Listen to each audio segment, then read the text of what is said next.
যারা বলেন যে বাবার বাড়িতেই মেয়েরা রাজকন্যা আর শ্বশুর বাড়িতে দাসী, শ্বশুর বাড়িতে ভাতের অনেক দাম, কিসের উপর ভিত্তি করে বলেন বাবার বাড়িতে রাজকন্যা তা জানি না। তবে এতটুকু বলি, আপনার অভিজ্ঞতা স্বপ্ন এখনো বাস্তবতা দেখেনি। এজন্য বাবার বাড়িটা আপনার জন্য রাজপ্রাসাদ। অল্প বয়সে বিয়ে না হয়ে 30 বছর পর্যন্ত আবিয়াত্তা হয়ে ঘরে থাকেন, দেখেন ভাতের নলা গলা দিয়ে নামে কিনা, এক টেবিলে বসে সবার সাথে খেতে পারেন কিনা, প্রতিবেশীর অল্প বয়সী মেয়েটা যখন বাচ্চা কুলে নিয়ে আপনার সামনে দিয়ে হাঁটে তখন কেমন অনুভূতি হয়, আপনার কলিজা ছিঁড়া জন্মদাত্রী কিভাবে আপনাকে আঘাত করে, খোঁটা দেয়। বয়স বেশি হয়ে যাওয়ায় কোনোদিন প্রতিবেশীদের টিপ্পনি শুনেছেন? আপনার কি ডিভোর্স হয়েছে?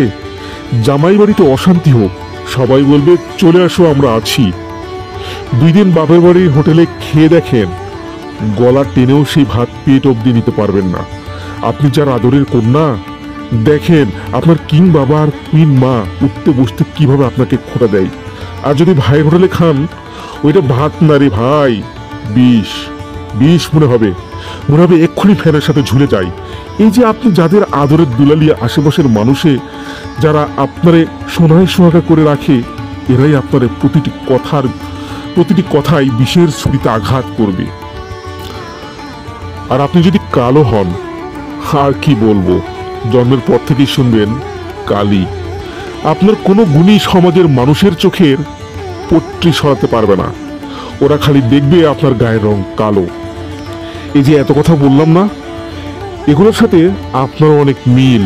শুধু সঠিক সময়ে বিয়ে হয়ে জামাইয়ের ভাত খাইতে পারতেছেন বলে ফেসবুকে স্ট্যাটাস দিতে পারতেছেন জামাই বাড়ির ভাতে অনেক দাম, বাপের রাজকন্যা আমি। তখনই কেবল আপনার বাবা মা আপনারে কিছু বলবে না যদি আপনি মিলিয়নারের সন্তান হন, তাও বলতে পারে, কিন্তু এমন মানুষ হাতে গোনা কজন।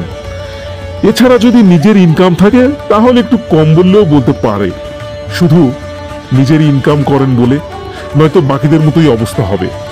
তাই আপনি যতই বলেন না কেন বাবার রাজকন্যা, আপনি আসলে কি তা এখনো জানেনই না। সবকিছুরই একটা নির্দিষ্ট সময় পর্যন্ত মূল্য থাকে, হোক সেটা মানুষ কিংবা পণ্য। মেয়েদের যদি জামাই বাড়িতে সুখ না হয়, তাহলে বাপের বাড়িতেও সুখ নাই। আর বাপের বাড়িতে বিয়ের আগে কিছু বছরই কেবল মেয়েরা রাজকন্যা হয়ে থাকে, এরপর তাদের দিকে কেউ ফিরেও তাকায় না। যদি আসল সত্যি এক্সপিরিয়েন্স করতে চান, তবে বয়স 30 বছর হয়ে গেছে, বিয়ে হয়নি, ডিভোর্সি, কালো এমন মেয়েদের জীবনটা একবার দেখেন। এরাও আপনার মতোই কিংবা আপনার চেয়ে বেশি রাজকন্যা ছিল, কিন্তু ভাগ্যের নির্মম পরিহাসে আজ এই করুণ দশা।